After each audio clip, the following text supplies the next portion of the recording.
Hello मेरे पढ़ाकू दोस्तों, welcome back to my channel with another topic. तो आज की टॉपिक है फोटोसिंथेसिस। अब फोटोसिंथेसिस क्या है? फोटोसिंथेसिस एक प्रोसेस है जिसमें पौधे अपना खाना खुद बनाते हैं। पौधे अपना खाना क्यों बनाते हैं? तो पौधों को अपने न्यू ब्रांचेस के लिए, न्यू लीव्स के लिए, खुद को ग्रो करने के लिए इन्हें भी खाने की ज़रूरत होती है, इसलिए ये अपना खाना खुद ही बनाते हैं। फोटोसिंथेसिस के प्रोसेस को जानने से पहले हम कुछ पॉइंट्स देख लेते हैं। तो फोटोसिंथेसिस, जिसे हिंदी में प्रकाश संश्लेषण कहा जाता है, इस वर्ड में दो वर्ड्स हैं। पहला है फोटो और दूसरा है सिंथेसिस, और ये ग्रीक से लिया गया है। तो फोटो मीन्स क्या होता है? लाइट होता है। और सिंथेसिस मीन्स क्या होता है? टू पुट टुगेदर, मीन्स एक साथ रखना। तो फोटोसिंथेसिस क्या है? Photosynthesis is a process. ये क्या है? एक प्रोसेस है यूज्ड बाय ग्रीन प्लांट्स। और ये कौन यूज़ करते हैं? ग्रीन प्लांट्स यूज़ करते हैं, ताकि वो ग्लूकोज बना सके और ऑक्सीजन प्रोड्यूस कर सके। अब पौधों को खाना बनाने के लिए किन किन चीज़ों की ज़रूरत होती है? तो पहला है कार्बन डाइऑक्साइड, दूसरा है लाइट और तीसरा है वाटर। तो कार्बन डाइऑक्साइड, लाइट और वाटर को यूज़ करके जो प्लांट्स हैं वो खाना बनाते हैं। लेकिन ये खाना कहाँ बनता है? ये खाना बनता है पौधों के पत्तियों में, इसलिए पत्तियों को किचन ऑफ द प्लांट कहा जाता है। अब जो ये कार्बन डाइऑक्साइड है वो पत्तियों तक कैसे पहुंचती है? तो पत्तियों में बहुत ही छोटे छोटे स्मॉल पोर्स होते हैं। तो ये कार्बन डाइऑक्साइड इन्हीं स्मॉल पोर्स से होते हुए पत्तियों के अंदर इन करते हैं, और इस स्मॉल पोर्स को कहा जाता है स्टोमाटा। अब आप देख सकते हो कि यहाँ एक पत्ती है, तो पत्ती में बहुत छोटे छोटे स्मॉल पोर्स होते हैं, ठीक है, कुछ इस तरह से होते हैं। और ये एरिया, इस एरिया से जो कार्बन डाइऑक्साइड है वो इन करती है पत्तियों तक, और इसका यूज़ होता है किसमें? खाना बनाने में। अब जो ये लाइट है, लाइट भी चाहिए पत्तियों को खाना बनाने के लिए, और ये जो लाइट है वो सन से हमें मिलती है।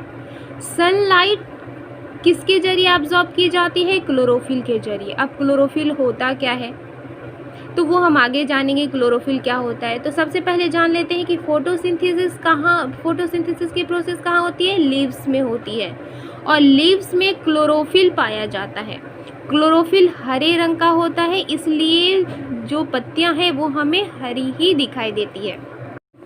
तो हमारी बॉडी जो है बहुत सारे सेल से बनी होती है, इसी तरह से पौधे भी बहुत सारे सेल से बने होते हैं, और जो सेल पौधों की पत्तियों में पाई जाती है उसको क्या कहा जाता है? क्लोरोप्लास्ट। और क्लोरोप्लास्ट में ही हमें मिलता है क्लोरोफिल। क्लोरोफिल का कलर कैसा होता है? ग्रीन। और ग्रीन होने की वजह से इसीलिए हमें पत्तियां ग्रीन कलर की दिखाई देती हैं। इसका काम क्या होता है? इसका काम होता है एब्जॉर्ब करना सन की एनर्जी को, सोलर एनर्जी को, और इसके बाद वो किस में कन्वर्ट हो जाता है? केमिकल एनर्जी में कन्वर्ट हो जाता है। फोटोसिंथेसिस का केमिकल इक्वेशन क्या होगा? केमिकल इक्वेशन ये है कि फोटोसिंथेसिस का केमिकल इक्वेशन क्या होगा? फोटोसिंथेसिस का केमिकल इक्वेशन होगा, जब कार्बन डाइऑक्साइड और वाटर आपस में मिलते हैं सनलाइट और क्लोरोफिल की मौजूदगी में, तो वो क्या बनाते हैं? ग्लूकोज बनाते हैं। ग्लूकोज क्या है? एक तरह का कार्बोहाइड्रेट है, और प्लस हमें क्या मिलता है? पानी और ऑक्सीजन भी हमें मिलता है। तो जो फोटोसिंथेसिस का डेफिनेशन क्या होगा? इसका डेफिनेशन है the process by which green plants make their on food from carbon dioxide and water. क्या ये एक प्रोसेस है जो ग्रीन प्लांट्स यूज़ करते हैं ताकि वो अपना खुद का खाना बना सके? क्या यूज़ करके? कार्बन डाइऑक्साइड यूज़ करके और वाटर यूज़ करके। किसकी मौजूदगी में? In the presence of sunlight and chlorophyll.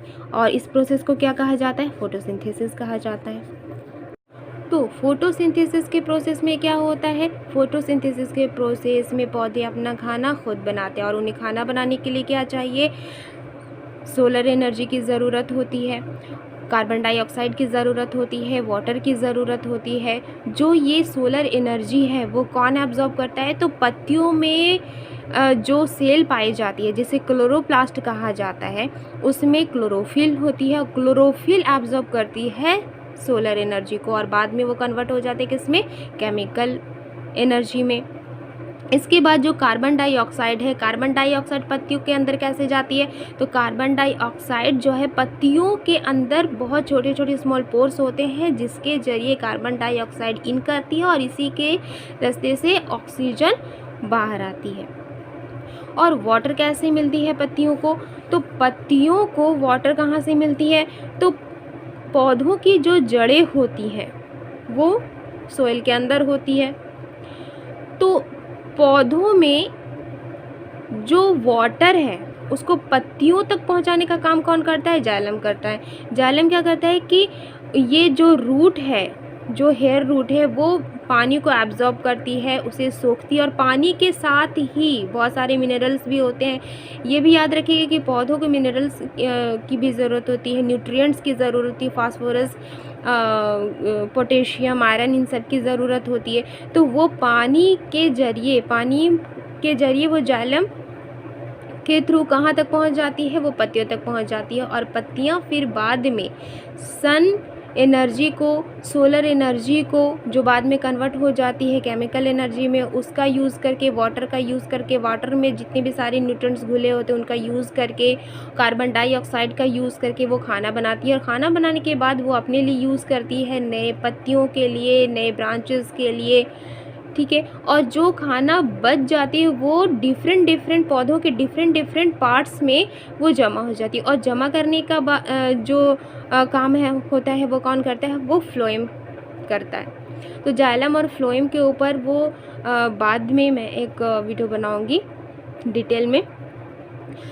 तो हमने इसमें क्या जाना कि पौधे अपना खाना खुद बनाते हैं with the help of solar energy, water और कार्बन डाइऑक्साइड और क्लोरोफिल की मदद से, ठीक है। तो आई होप आपको फोटोसिंथेसिस समझ में आ गई होगी, और मिलती हूँ नेक्स्ट वीडियो में एक नए टॉपिक के साथ।